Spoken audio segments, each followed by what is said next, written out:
Hello everybody, welcome back to my YouTube channel.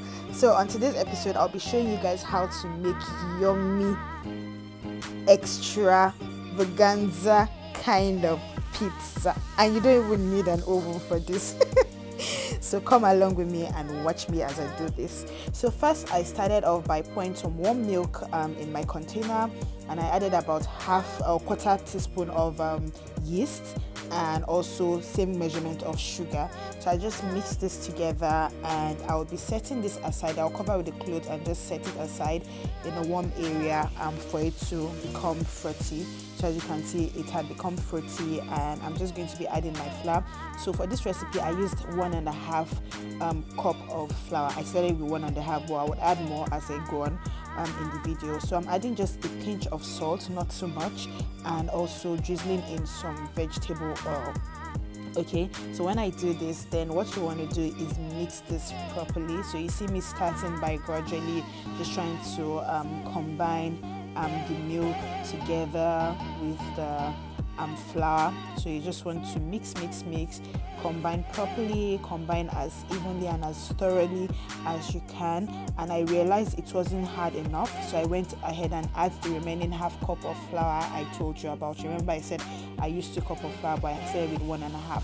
So this is me adding the remaining half cup of flour to it. So now I'm just mixing properly, and I'll just keep mixing. This is a very important step when you're dealing with dough for pizza or for bread. You want to knead as much as possible. So this is me kneading with my hand, and then I floured a surface and I transferred it there and knead. This is a perfect time or a perfect arm workout for you if you're trying to lose some extra arm fat. So I just did this, but if you have a mixer you can totally use a mixer for this, but I do not have a mixer, and that was why I just went ahead and just used my hands to do this. So I think I needed this for about 10 to 15 minutes. So it took me like 10 to 15 minutes to actually knead this.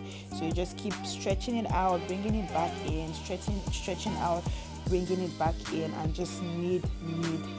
Guys, I cannot overemphasize the need for you to do this process. Is a very crucial process. It is very, very important and very key if you want to end up with a fluffy dough for your bread or for your pizza, whatever. So I'm done kneading, and this is me just making it into a bowl, and I'll be oiling this this container rather, with some vegetable oil.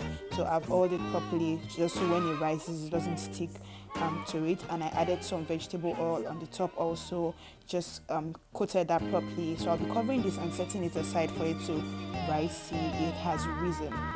So I set it aside to rise for about an hour, and then it doubled in size. So this is me bringing it out. It is fluffy, it is stretchy already. So I'm just using my rolling pin and then just rolling out the edges, trying to get it to be in a circular shape as much as I can. If I had a big circle cutter I would have used that, but I don't, so I just did this. So I added a little bit of vegetable oil to my pan just to grease it, and I'm adding my dough to it. So this is me just using my hands to just stretch my dough as far as I can, making sure I properly spread it around the edges, and I'm going in with a fork. So this is just to poke holes in your dough. So I left that to fry on low heat. I left it to cook on low heat for about 2 minutes, right? And you can see me flipping it here after 2 minutes, and it is browned under. So this is what you want to do. You want to cook the underneath first, and then you go ahead with your pizza sauce. So this is my homemade pizza sauce. I made using fresh tomato paste, sugar, salt, garlic, and onion powder, and that is it. So this is me also adding some cheese to it. I love cheesy pizza, guys. I love cheesy pizza. So this is me just adding my pizza adding my meat to it rather. So I use chicken, and then I used beef also. So this is me adding it to it, and also I have some chopped red pepper and green pepper. These are my bell pepper, those sweet bell peppers. So I'm just adding it to it, and also adding some more cheese, right?